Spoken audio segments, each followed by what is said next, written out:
is about 10 minutes slow. So I think the power must have been out here for a while. So we are a little bit after, about 5 after. It's about 15 minutes slow. So it's today is going to be about where we all should be at the point where we have some value, some pencil, some color. What? Welcome. We're going to start the video with welcome. I'm not doing the video. She's doing the video. Oh, no, I thought you were going to say welcome. Go ahead. Never mind. Oh! You know, the introduction. And now we're going to start the video again. Welcome, everyone. It's day 4. You know my methods. My name's Chris Summerhays. This is Astrophysics 101. Also known as. Okay. So I hope everybody has some value on their picture. That just means to put some graphite on there so that it's not white. Anything we do that's white will just be flat. And it won't look the way you want it to look. Now, I'm not talking about the background. I'm talking about the actual image. So backgrounds we can talk about later on. I think, personally, for this particular project that we're doing, we're going to leave the background white. Unless, you feel really strongly about it. So today we're going to talk about how to make, now that we put some value on the page, and this is Santa Claus after all, and he's got all this white, how do we make that look white when we've already put value on the page? We've already put some graphite on the page. So I think what I'm going to do is I'm going to get you guys to come up to the front in just a minute, because this is my magic trick time. And any of you, oh, I forgot. Oh, I'll put it up after. Any of you that have ever been in my class before, I only have one magic trick, and this is it. So I'm going to ask you if you could. Now, I don't know. Whoops. There we go. I don't know how well you can see these from where you are. And if you can't come up, this isn't the trick. These are identical. So that's not part of the trick. So what I would like you to do is to take some time observing, and I specifically want you to observe the A square and the B square. Okay? Now, if you can't see clearly, there is a difference. You should see a difference. But if you can't see clearly, come up. You're welcome. I actually, even though I didn't have lunch, I don't bite. So come on up. Come on up, Donna. I thought you'd seen this one already, no? Oh, come on up. Yeah, everybody, come up. Come up. Stand in front of me. Stay sitting. You can stay sitting. It's all right, June. I'll let you sit.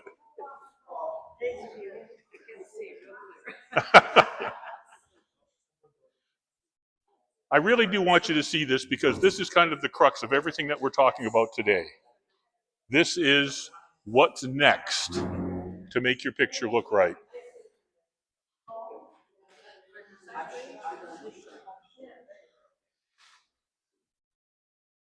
Okay, try not to stand in front of anybody. So we're talking about, so these are, like I said, these are identical. So that's not the thing. We're talking about A and B. So A and B. So just look at them for a second. I just want to get some tape. Can you tell me, anybody, about squares A and square B? And just shout it out, anything you want. One's dark. Which one's darker? A's darker than B. They're both the same. They're both, you can't talk. You go sit down.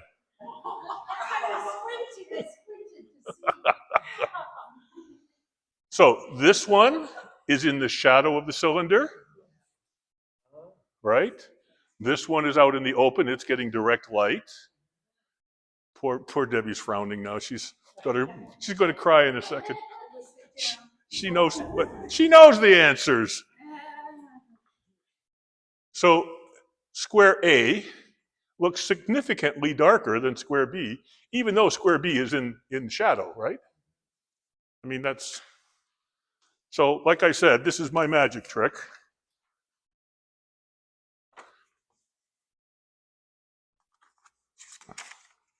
So there's square A and there's square B. Can you see that? Look above, look down here now. They are absolutely the same value, the same darkness. Why did that happen? Any ideas? No, Debbie, not you.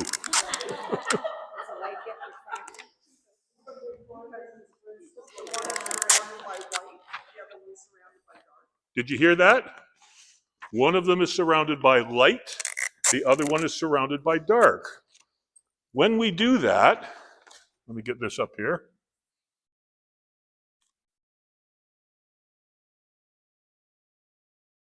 If we want things to look darker, we surround it by lighter values. If we want things to look lighter, like a beard or hair, we surround it by darker things.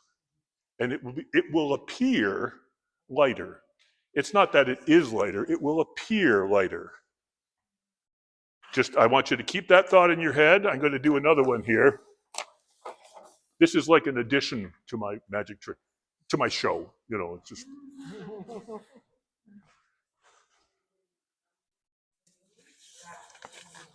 So I think probably this isn't going to be hard to figure out. But if we look at this side of this band in the middle looks significantly lighter than this side, right? And again, these are identical. It seems to be quite a bit light, but remember, it's surrounded by dark. This seems to be quite a bit darker, but it's surrounded by light. Let's see what happens.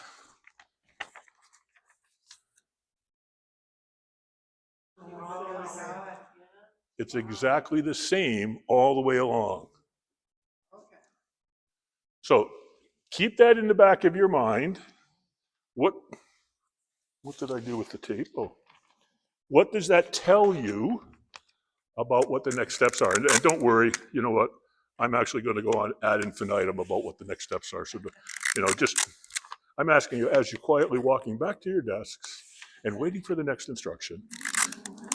Think about that. Let me put this up here for us.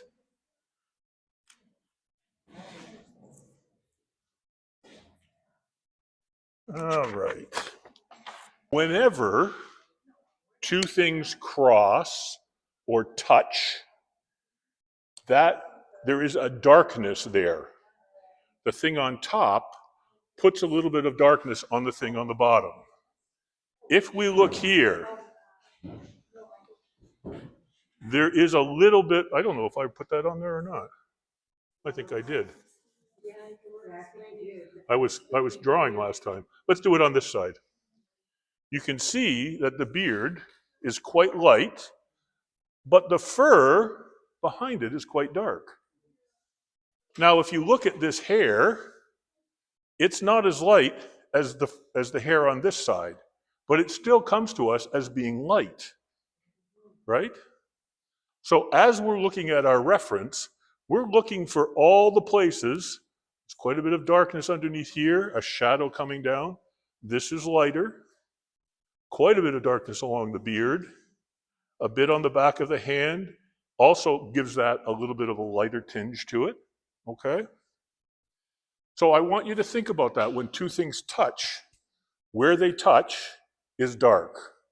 Now, I'm going to ask you to just put your drawing aside for a second, because I want to give you an activity or an exercise. Oh, get up there. And it has to do with hair. Hair is very, very difficult. And, I put it in here. This will put us in good stead for what we're doing. Now, I'm going to try to do this in pencil today because you guys are working in pencil, and it's sometimes a little disingenuous for me not to work in the same medium you guys are. Where's my B pencil? There it is. Okay. So hair, for example, the one that's in this reference picture, you can see that there is dark followed by a light space and dark again. So the light space in the hair is obviously in the light. But down here, it's going away from the light. Whenever something goes away from the light, it gets darker. So remember we talked about before, light, and here we go back to astrophysics, light comes in straight lines. Light doesn't curve around. It comes in a straight line. So if it hits the sides of your nose, it's going to put a shadow on that side of your nose. If we look at our reference, we can clearly tell the light is coming this way. This side is light, this side is dark. All right? So let me show you a little trick about hair. And it doesn't necessarily, it's not necessarily absolutely applicable, although you will see places where you can use it in our reference. So what I want to do is we're going to try to draw that in just a minute, but I want to show you how to do a piece of hair. Okay? So the thing that we're going to do, and I'm just going to put kind of something like that. So that's going to be the piece of hair that I'm going to draw. The way we do this is remembering how we put things down with our pencil, with a nice even line up on the page, off the page, right? We're not going back and forth, no squiggles. So we'll start at the top, and we're going to bring this down about halfway.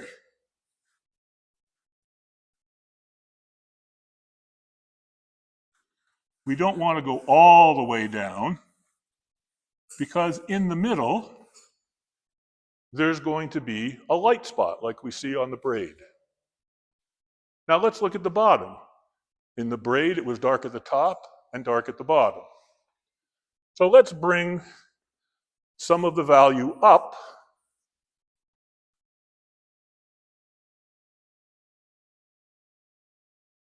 And I'm really trying to get rid of my line that I put on there.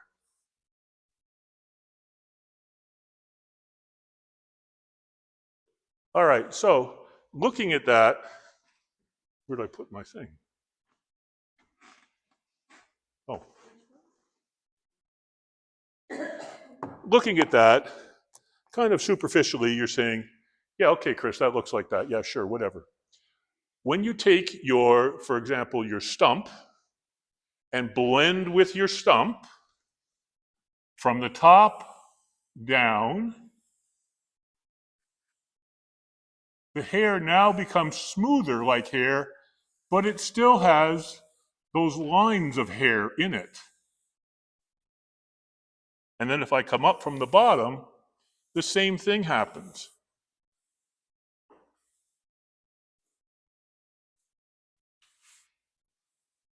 Now notice I'm not going all the way up to the top. I want to leave that white space in the middle. I might try to get rid of those lines. So it tends to look more like hair. So we've now blended it a little bit. We can go back, put a little more value on there, and try to make some darker spots in order to create highlights. So remember what we said about dark and light.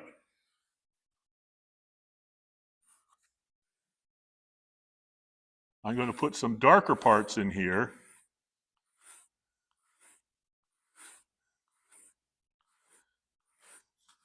And I apologize for standing in front here, but I can't quite coordinate that. Then with my stump, and you'll notice that my stump has quite a bit of graphite on it. It doesn't hurt for this kind of thing to put some graphite on your stump. And you do that by taking a scrap piece of paper, taking your graphite, you can scribble this time, on your scrap piece of paper, and then run your stump over it. It'll pick up some of the graphite. So then we're going to go back in here, and now we're pulling it down further and bringing it up further.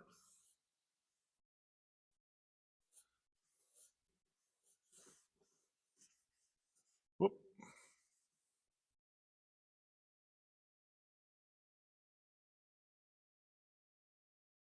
So it begins to give us that impression that it's dark and light. Now, in a second, we're going to do a little bit of the braid. The other thing that this is helpful for is that hair isn't just neatly like that. I mean, I'm talking to a room full of people that spent probably more than time I did on my hair today, on yours. And you know that your hair doesn't go smoothly down. Little wisps come out here and there. A hair or two will come that way. This is where your kneaded eraser comes into play. You take your kneaded eraser. First, you got to knead all the junk in. You turn it into kind of a teardrop shape. So you have a fat end to hang on to and a narrower end. And this narrower end, you're going to squeeze together. I don't know if you can see that, to make it like a little blade. You see that? Boys or girls at home, can you see that? Proper stomper. Bumper stomper, yeah. So we make it a nice blade like that, and then we're going to pull out an errant hair. So we're going to go into here and pull it out. And each time you do it, you should go in and redo your blade. Now it's going to be hard for you to see, and you may want to come up later and have a look. You can see the hairs going down. And then we can go in, put a little value behind them. And notice I'm using my detail hand so that we can see what we want to see. Okay. So the reference photo is over here. As we look at this, they come in narrow, around, and come narrow. Narrow, around, and come narrow. All right, so keep that in mind. It's a little tricky, but they're kind of like that.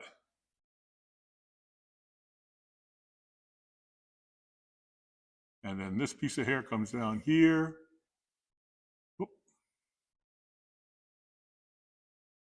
And this piece of hair comes around here.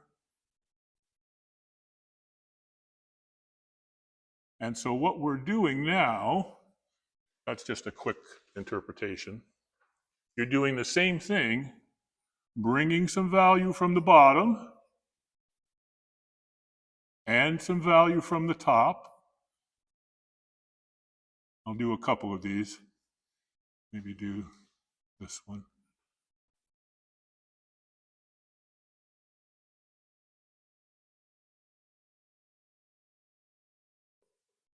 And then with my stump, I'm going to drag it through, remembering that we are kind of going around something, so we want to make sure our lines of intention are there. And it begins to look like hair. And try to remember that we don't want to leave that completely white.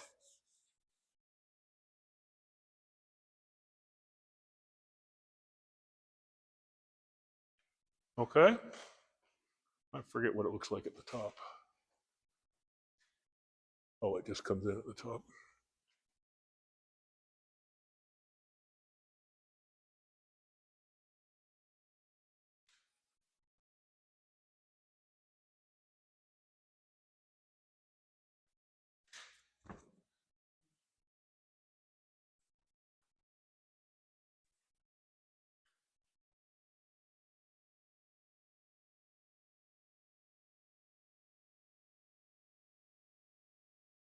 Okay, so you will be wondering, why am I showing you this? We don't have that in our reference.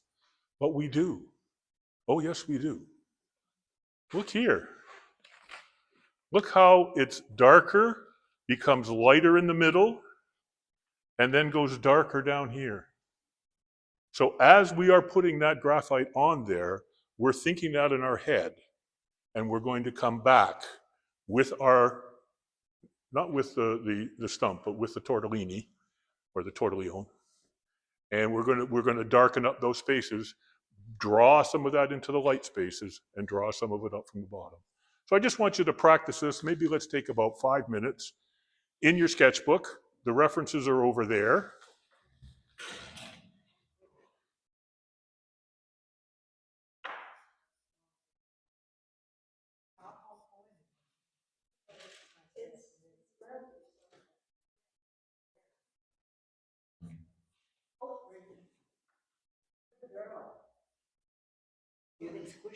Wherever it crosses, it gets to be dark.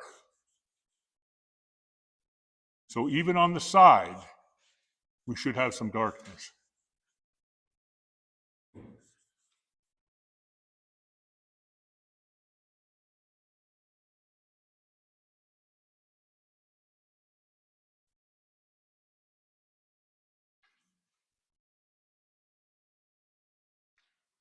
By the way, as we go along, you're probably going to figure out that you can draw with your stump as well. You get enough graphite on it, it's really good for putting on the patina on the page.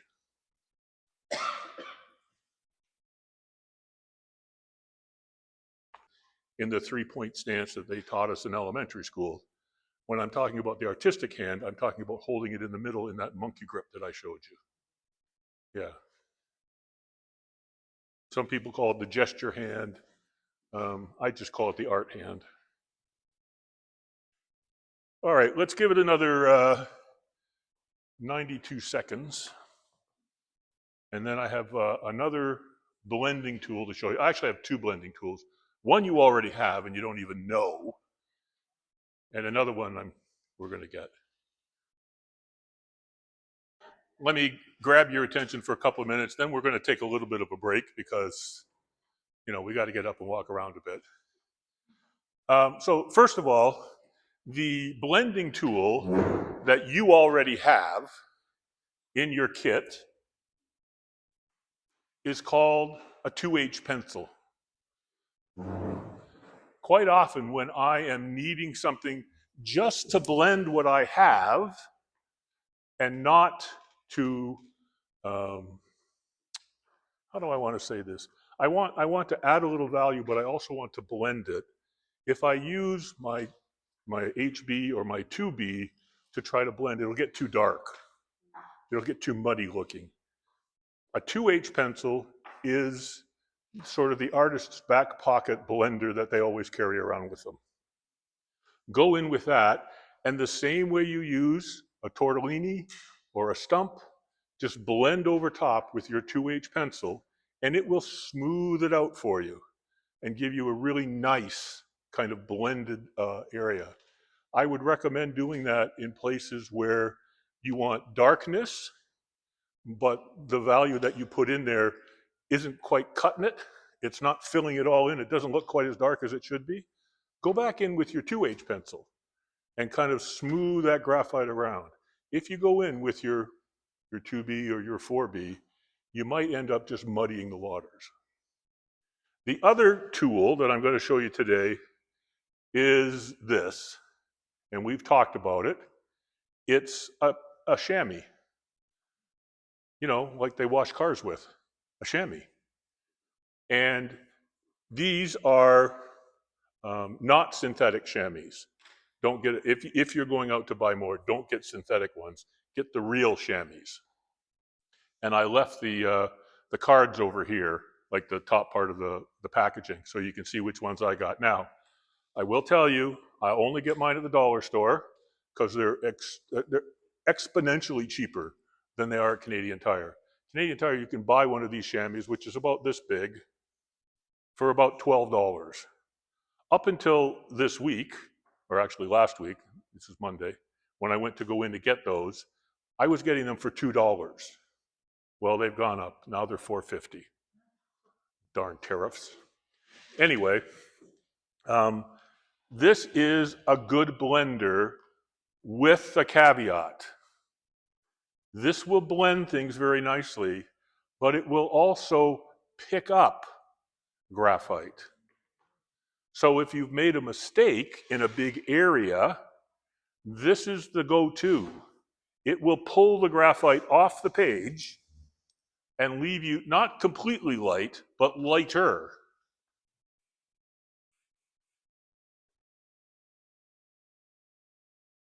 So see how much graphite has come off?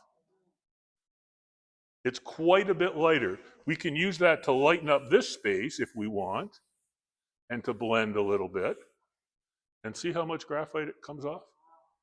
It's really good at taking off graphite. It also blends.